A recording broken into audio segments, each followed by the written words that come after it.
Hola, soy Silvia Gurpegui, psicóloga, y es un honor para mí estar grabando estos vídeos para compartir con todos vosotros y vosotras algunos de los conocimientos adquiridos a lo largo de mi práctica profesional. Voy a comenzar subiendo unos vídeos sobre inteligencia emocional, que es un tema que me apasiona, y este primer vídeo tiene la finalidad de introducir el concepto de lo que es una emoción y diferenciarla de otros conceptos como sentimiento y estado de ánimo, porque son conceptos que tienden a confundirse. Pero mi deseo va más allá. Me gustaría haceros llegar la importancia de la educación emocional y que se entendiera para qué sirve la gestión emocional. En mi práctica profesional he podido constatar que una adecuada gestión de las emociones nos lleva a una vida más satisfactoria. ¿Me acompañáis en este viaje? ¿Os interesa desarrollar las habilidades de gestión emocional?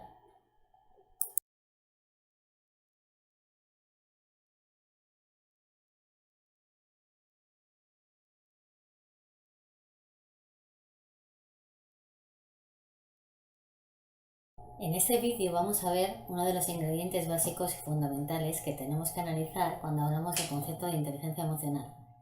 Más concretamente, vamos a definir y vamos a ver qué es una emoción. Una emoción podemos decir que es uno de los ingredientes básicos, por no decir que es el ingrediente crítico de este concepto que estamos analizando, que es la inteligencia emocional. Hay muchas definiciones y yo en este vídeo os voy a dar 3 definiciones diferentes y vamos a ir pasando por cada una de ellas según su complejidad. Para empezar, vamos a arrancar con la definición que considero que es un poco más compleja, que es un poco más técnica, y es que si vamos a los libros podemos ver que una emoción es una respuesta psicofisiológica. ¿Qué significa esto? Pues significa que algo ocurre en mi cabeza como respuesta a un estímulo, ya sea externo, algo ocurrido fuera de mí, o interno, porque también yo puedo evocar imágenes y recordar situaciones que yo he vivido, las puedo recordar, y estas van a tener el mismo impacto que podría tener un evento que está ocurriendo fuera de mí, ¿vale? Pues como os decía, es una respuesta psicofisiológica, es decir, ante un estímulo interno o externo, algo va a pasar en mi cabeza que va a provocar cambios en mi organismo, ¿de acuerdo? De hecho, cuando enseñamos a las personas a identificar emociones, una de las cosas que les enseñamos es que busquen esas emociones en el cuerpo, porque vamos a discriminar entre una emoción y otra dependiendo del impacto y lo que estemos sintiendo en ese momento en nuestro organismo. Si resumimos, primera definición, una emoción es una respuesta psicofisiológica. Vamos a por la segunda definición. Vamos a bajar un poquito el nivel de dificultad o de términos técnicos, y es que las emociones son pura química. Vamos a utilizar un símil para poder entender esto. Es como si existiese una especie de mueble bar que en vez de bebidas tiene un montón de hormonas y neurotransmisores, y que con la combinación de algunos de ellos, según la emoción que estemos sintiendo, así es como se van a provocar los cambios en nuestro organismo que decíamos en la primera definición. Os pongo un par de ejemplos. Si estuviéramos sintiendo enfado, posiblemente nuestro cerebro se giraría hacia ese mueble lleno de botellas imaginarias. Y podría ser que, bueno, pues cogeríamos un poquito de adrenalina, un poquito de noradrenalina, algo de cortisol, y nos acabaría de hacer un combinado del enfado. Y si en vez de enfado lo que estuviéramos sintiendo es alegría, pues la composición sería diferente. Cogería quizás serotonina, algo de dopamina, también endorfinas, como cuando hacemos ejercicio físico. Y así con esos 3 componentes se conseguiría poner nuestro organismo en un estado de alegría. Vamos, si os parece, con la tercera definición. La tercera definición, y desde mi punto de vista la más sencilla o simple, es que una emoción es la combinación de 2 niveles. Por ejemplo, por un lado están los niveles de energía diferentes y niveles de agradabilidad. Por un lado, todas las emociones tienen unos niveles de energía diferentes, como hemos dicho al principio. El desánimo o la tristeza no activa lo mismo que el enfado, la ira o la rabia. Por ejemplo, bueno, pues la tranquilidad o la tristeza tienen unos niveles de energía muy bajitos. Es decir, nosotros nos apetece muy poco hacer cositas cuando estamos tristes o cuando estamos desanimados. Solo nos apetece sentarnos en una silla, en el sofá o no hacer demasiado. ¿Por qué? Pues porque tiene unos niveles de energía muy bajitos. Si pudiéramos usar una escala decimal de 0 a 10, pues bueno, la tristeza tendría unos niveles de 2 o 3, el desánimo, pues bueno, un poquito menos, ¿no? 1 o 2. Y sin embargo, cuando estamos hablando del enfado, de la rabia, pues probablemente nos encontremos en la parte más alta, más arriba, en la escala. Bueno, podríamos meternos en una energía de 8, de 9 o de 10. Es decir, cuando sentimos ira, nuestro cuerpo está extraordinariamente activado y solamente tenemos ganas de hacer cosas o de decir cosas o de movernos. Tenemos mucha energía dentro de nosotros que a veces tenemos que liberar. Y si no la liberamos correctamente, en ocasiones pues bueno, nos genera determinados problemas.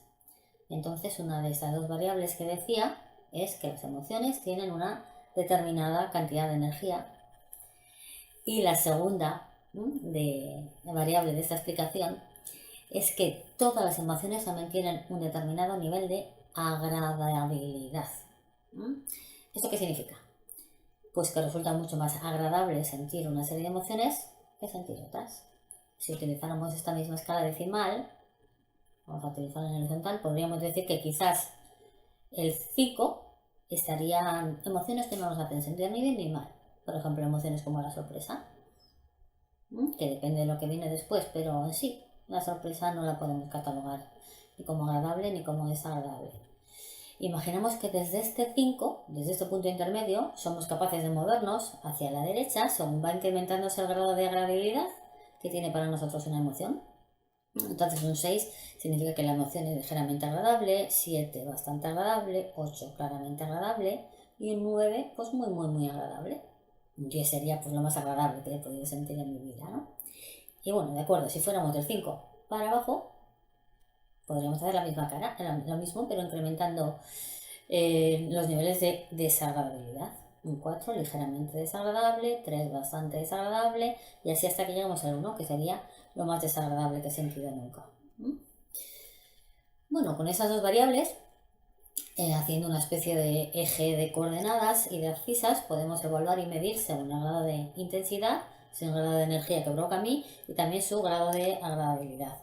Cuánto de agradable resulta sentirlas dentro de mi organismo, ¿vale? Eje. Esos dos ejes de coordenadas y de abscisas.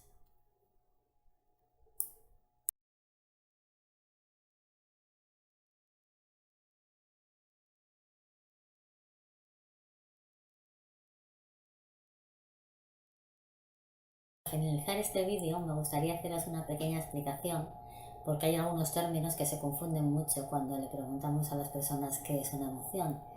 Y es que muchas veces la gente nos suele responder que una emoción es un sentimiento o una emoción es un estado de ánimo. Bueno, realmente son tres cosas diferentes.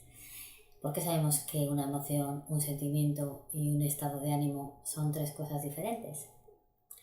Bueno, primero, porque tienen una duración diferente. Es decir, una emoción, esa primera llamarada o ese primer gran impacto que nosotros sentimos en nuestro organismo, dura desde segundos hasta quizás como mucho una serie de minutos. Un sentimiento, sin embargo, es, bueno, un poquito más duradero. Ese sentimiento ya puede durar unas cuantas horas, como mucho un día o dos, y sin embargo cuando la durabilidad es todavía mucho mayor, es cuando empezamos a hablar de un estado de ánimo. Un estado de ánimo podría ser cuando una emoción la hemos sentido de una manera muy impactante y se ha quedado ahí un poquito medio enquistada, ¿de acuerdo? Y no la hemos gestionado bien. Entonces estamos arrastrando ese estado de ánimo durante al menos una semana, semana y media o más. Incluso en alguno de estos casos podríamos estar hablando ya de alguna patología, como podría ser una depresión, ¿de acuerdo? Entonces, una emoción, un sentimiento y un estado de ánimo se distinguen en una primera instancia en la durabilidad. La segunda gran diferenciación, sobre todo entre una emoción y un sentimiento, es la zona del cerebro que se estimula cuando estamos sintiendo una emoción o un sentimiento. Podríamos decir que nuestro cerebro incluye 3 cerebros. El reptiliano, que es el más básico y más antiguo, se encarga de cuestiones automáticas y de alerta, es el más inconsciente. El cerebro límbico, en él reside la capacidad de sentir emociones. Se encuentra en él el sistema límbico, la amígdala, el hipotálamo y está el neocortes, que se encarga del lenguaje, el pensamiento abstracto, la cognición. Eso lo tiene el ser humano. Vale, por lo tanto tenemos 3 cerebros, superpuestos, funcionando todo el tiempo y haciendo lo que pueden para dar respuesta a nuestras necesidades. El cerebro reptiliano es la zona que más estimula cuando vamos a sufrir, por ejemplo, un secuestro emocional, algo que os contaré en otros vídeos. Una y otra parte, la parte intermedia, cerebro límbico, también llamado cerebro emocional. Esta es la parte que más estimula cuando estamos sintiendo una emoción, ¿vale? Y luego está todo lo que, la parte que rodea el sistema límbico, que la llamamos neocortes o la corteza cerebral. También es la parte más amplia, más ancha, y esta es la que se estimula la zona prefrontal de nuestro cerebro. Se estimula la zona prefrontal de nuestro cerebro, en la zona que no estamos sintiendo un sentimiento. Valga la redundancia. Si queréis que os dé un pequeño truco para saber discriminar qué es una emoción y qué es un sentimiento, acordaros de esta frase. Una emoción se siente y un sentimiento se piensa. Cuando nos paramos a pensar cómo nos sentimos, qué nombre tiene esto y cómo se llama, aquí es cuando vamos a empezar a hablar de un sentimiento. Pues esto sería a modo de introducción. En los siguientes vídeos pues os introduciré el trabajo del autoconocimiento y exploración emocional personal para aprender a responder de maneras que nos ayuden a gestionar las situaciones que la vida nos trae. Pues creemos que esta es la manera de aprender también a gestionar nuestros conflictos de manera asertiva y satisfactoria. Hasta cuando queráis.